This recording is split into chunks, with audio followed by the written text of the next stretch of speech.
सुबह की पहली धूप अभी छत पर पड़ी भी नहीं थी कि डीएम सुहानी राय अपनी मां सरस्वती देवी के साथ घर से निकल पड़ी। मां बरसों बाद गांव से आई थीं। पिछली बार जब आई थीं तब सुहानी अभी कलेक्टर नहीं बनी थीं। तब वो बस एक बेटी थीं जो शहर में नौकरी ढूंढ रही थी।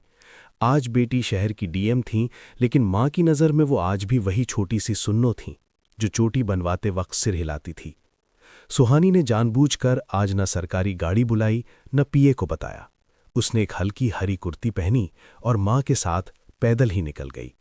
वजह सीधी थी, मां के साथ जो वक्त मिला है उसे किसी सरकारी तामझाम की नजर नहीं लगनी चाहिए।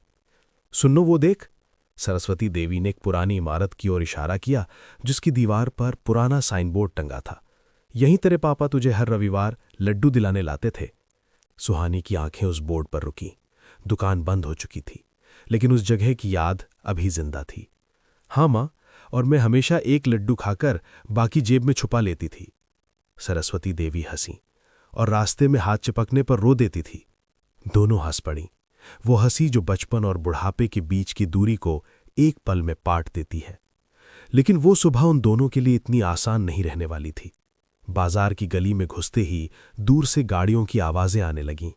फिर एक तीखा सायरन, फिर दो, फिर तीन। भीड़ में एक अजीब सी हलचल मच गई। सब्जी वाले अपनी गाड़ियां खींचने लगे, चाय वाले ने अपनी दुकान का शटर आधा गिरा लिया। एक बच्चा जो सड़क पर गिल्ली डंडा खेल रहा था, उसकी मां दौड़ कर आई और उसे अंदर खींच ले गई। ये क्या हो रहा है? सरस्वती देवी ने अचरज से पूछा। पता नहीं मां, लेकिन सुहानी का अनुभव जानता था ये डर किसी आपदा का नहीं, किसी वर्दी का है। एक जीप तेजी से आई और बाजार के बीचों बीच रुकी। उसमें से उतरे दो सिपाही और एक हवलदार, जिसका नाम था हीरा लाल त्रिपाठी। मोटी गर्दन, आंखों में रौब और आवाज में वो खुरदुरापन जो किसी को सुनने के लिए नहीं बल्कि दबाने के लिए तराशा गया हो। ऐ सुनो, सब दुकानें बंद करो, साहब का काफिला आएगा, रास्ता साफ चाहिए। हीरा लाल चिल्लाया। कौन साहब? किसी ने धीरे से पूछा। तुझे क्या मतलब? चुप रह और दुकान बंद कर। एक बुजुर्ग महिला, कमलाबाई, जो पिछले 30 साल से उसी चौराहे पर फूल बेचती थी, अपनी टोकरी संभाल नहीं पाई। टोकरी झुकी, कुछ गेंदे के फूल सड़क पर गिरे। हीरालाल ने उसकी टोकरी को पैर से ठोकर मार दी। यहां बैठेगी तो यही होगा। कमलाबाई घुटनों पर बैठ गईं और फूल पीनने लगीं। उनकी आंखें भर आई, लेकिन होंठ चुप रहे। ये चुप्पी बहुत पुरानी थी। इस चुप्पी को उन्होंने बरसों में सीखा था। सरस्वती देवी ये देखकर रुक गईं। उनके चेहरे पर एक मां वाली तकलीफ थी। बेटी, ये तो बहुत गलत है। सुहानी ने मां का हाथ थामा। उसके अंदर कुछ कसमसा रहा था, लेकिन वो जानती थी अभी वो एक बेटी है, डीएम नहीं। मां के साथ के इन पलों को वो बिगाड़ना नहीं चाहती थी। वे थोड़ा आगे बढ़ीं। एक पुरानी दुकान के बाहर एक खाली बेंच थी। सरस्वती देवी के पांव थकने लगे थे। सुनो जरा रुक, थोड़ी देर बैठ जाते हैं। हाँ मां बैठो, मैं पास से सब्जी ले आती हूं। सुहानी ने उन्हें बेंच पर बैठाया और खुद आगे बढ़ गई। वो गई तो बस 5 मिनट के लिए थी, लेकिन उन 5 मिनटों में वो हुआ जिसकी भरपाई शायद कभी नहीं होती। हीरालाल त्रिपाठी की नजर बेंच पर बैठी सरस्वती देवी पर पड़ी। एक बुजुर्ग साधारण महिला, कुर्ती धोती में, अकेली। वो तुरंत उनके पास आया। ए बुढ़िया, ये वीआईपी रूट है, यहां बैठना मना है, उठो। सरस्वती देवी ने हाथ जोड़े। बेटा, पांव दर्द करते हैं, बेटी अभी आती है। बेटी बेटी क्या लगाइए, चलो उठो, नहीं तो लाठी से उठवाऊंगा। बेटा बस 1 मिनट।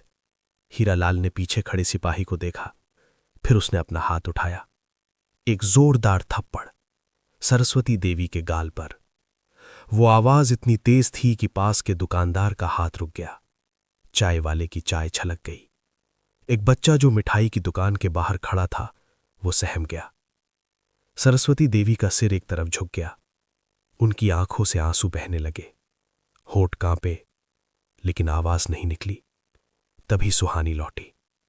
उसने देखा मां का झुका चेहरा, आंखों में आंसू, गाल पर एक लाली। उसके हाथ से सब्जी का थैला गिर पड़ा। कुछ एक पल के लिए दुनिया रुक जाती है। वो पल ऐसा था। सुहानी के अंदर एक बेटी टूट गई और एक डीएम खड़ी हो गई। वो तेज कदमों से हीरालाल के सामने पहुंची। उसकी आवाज कांप नहीं रही थी, वो बिल्कुल शांत थी। और उस शांति में एक ऐसी ताकत थी जो चीख से ज्यादा डरावनी होती है। तुमने ये क्या किया? हीरालाल ने उसे देखा, एक साधारण कुर्ती में लड़की। उसने ऊपर से नीचे घुमाया और फिर हंसी छुपाते हुए बोला, तू कौन बीच में आने वाली, चल हट। मैंने पूछा तुमने इन पर हाथ क्यों उठाया? ज्यादा बोली तो तुझे भी। हीरालाल आगे बढ़ा। सुहानी पीछे नहीं हटी। उसने अपना फोन निकाला, एक नंबर दबाया। फोन उठते ही उसने कहा, मैं डीएम सुहानी राय बोल रही हूं। अभी घंटा चौक बाजार में हवलदार हीरालाल त्रिपाठी और उसकी पूरी टुकड़ी को तत्काल सस्पेंड किया जाए। एसपी साहब से कहो 10 मिनट में यहां पहुंचे। एक पल का सन्नाटा, फिर फोन के उस तरफ से, जी मैडम, अभी। हीरालाल का चेहरा सफेद पड़ गया। वो एक कदम पीछे हटा। उसकी आंखों में पहली बार कुछ ऐसा आया जो उसे रोज दूसरों में दिखाने की आदत थी, डर। झूठ बोल रही हो? उसकी आवाज कांप रही थी। सुहानी ने मां के पास जाकर उनका हाथ थामा, उनके आंसू पोंछे, उन्हें उठाया, फिर धीरे से बोली, मां, मैं हूं, ठीक है आप? सरस्वती देवी कांप रही थीं, लेकिन बेटी का हाथ थामते ही उनकी आंखों में कुछ बदला। सुहानी ने मुड़कर हीरालाल की आंखों में देखा। मैंने तुम्हें एक आम औरत की बेटी समझा था, अपनी मां के साथ बाजार आई हुई। आज तुम्हें पता चल गया कि वो आम औरत कौन है। लेकिन मेरा सवाल ये नहीं है। मेरा सवाल ये है कि जो महिला कमलाबाई थी, जिसकी टोकरी तुमने ठोकर से पलट दी, वो भी किसी की मां थी। उसे ये सब क्यों झेलना पड़ा? बाजार में भीड़ खड़ी थी, चुपचाप।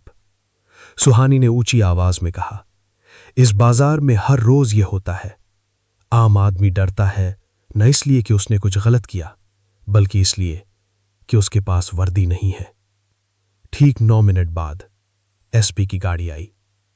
एसपी जगदीश मिश्रा तेजी से उतरे। उनके माथे पर पसीना था। मैडम, बहुत बड़ी गलती हुई, मुझे माफ। गलती नहीं एसपी साहब, ये एक पैटर्न है। इस थाने की शिकायत फाइल में पिछले 6 महीने में 41 शिकायतें हैं। हर एक पर लिखा है संज्ञान में लिया जा रहा है, किसी एक पर कार्यवाही नहीं हुई। एसपी का सिर झुका। हीरालाल त्रिपाठी और उसकी टुकड़ी अभी यहीं सस्पेंड। पूरे बाजार के सामने वर्दी उतरी। जो भीड़ सुबह से डरी हुई थी, उसमें पहले एक फुसफुसाहट उठी, फिर एक तालियां, फिर और। कमलाबाई, जो अपने फूल बीन रही थीं, उठकर खड़ी हो गईं और उन्होंने गेंदे का फूल सुहानी की ओर बढ़ाया। कुछ नहीं बोली, बस बढ़ाया। सुहानी ने वो फूल ले लिया। उस रात सरकारी बंगले पर लौटते वक्त सरस्वती देवी ने कुछ नहीं कहा। बहुत देर तक चुप रही, फिर धीरे से बोली, सुनो। हाँ मां, आज के बाद मुझे तेरी कोई चिंता नहीं। सुहानी ने मां का हाथ और कसकर पकड़ लिया। लेकिन वो रात इतनी आसान नहीं थी। रात के 11 बजे सुहानी के पीए सौरभ ने दरवाजा खटखटाया। उसके चेहरे पर वो घबराहट थी जो सिर्फ तब आती है जब कुछ बहुत बुरा हो चुका हो। मैडम, ये देखिए। उसने टैबलेट आगे किया। एक टीवी चैनल का लाइव शो चल रहा था। स्क्रीन पर सुहानी की तस्वीर थी। नीचे बड़े बड़े अक्षरों में लिखा था, डीएम की असली कहानी, एक भेष बदलने वाली अफसर का काला सच। एंकर चिल्ला रहा था, हमारे पास एक्सक्लूसिव फुटेज है जिसमें डीएम सुहानी राय एक चाय वाले को धमकाती दिख रही हैं और उसे चुप रहने के लिए पैसे देती हैं। ये वही अफसर हैं जिन्होंने आज ईमानदार पुलिसकर्मियों को सस्पेंड करवाया। क्या ये सच में जनता की रक्षक हैं या एक बड़ी साजिश की सूत्रधार? वीडियो देखते ही सुहानी समझ गई। फुटेज असली था, लेकिन संदर्भ पूरी तरह बदल दिया गया था। वो चाय वाला उसका पुराना मुखबिर था। वो पैसे उसे उसकी महीने की मदद के थे। धमकी जैसी कोई बात नहीं हुई थी, लेकिन एडिट इस तरह से था कि सब कुछ उल्टा दिखता था। सौरभ ने कहा, मैडम, ये चैनल उन्हीं लोगों का है जिनकी जमीन पर अवैध कब्जे की जांच हम करने वाले थे। ये वही हैं जो पिछले 10 साल से जिले में हर भ्रष्ट अफसर की ढाल रहे हैं। सुहानी का लैपटॉप खुला था। सोशल मीडिया पर हैशटैग ट्रेंड कर रहा था। बड़े नेताओं के बयान आ रहे थे, कुछ उनके पक्ष में, ज्यादातर विपक्ष में। फिर लखनऊ से फोन आया, एक सीनियर अफसर की आवाज में जिसमें सहानुभूति का दिखावा था और भीतर चेतावनी थी। सुहानी जी, बहुत अच्छा काम किया, लेकिन ये मीडिया ट्रायल, इसमें सच्चाई का कोई मतलब नहीं होता। थोड़ा शांत हो जाइए, कुछ दिन की छुट्टी ले लीजिए। सुहानी ने फोन रखा। वो खिड़की के पास गई। बाहर शहर की रोशनियां थीं। वही शहर जहां कमलाबाई अभी भी रात को अपने घर के दरवाजे पर फूल माला बांध रही होगी। वही शहर जहां सरस्वती देवी के गाल पर हुआ थप्पड़ आज भी लाल था। तभी कमरे का दरवाजा खुला। मां अंदर आई। उनके हाथ में दूध का गिलास था। ये पी, रात को दूध नहीं पिया तो सुबह सिर दर्द करेगा। सुहानी ने गिलास ले लिया। मां, मुझे लग रहा है ये लड़ाई बहुत बड़ी है।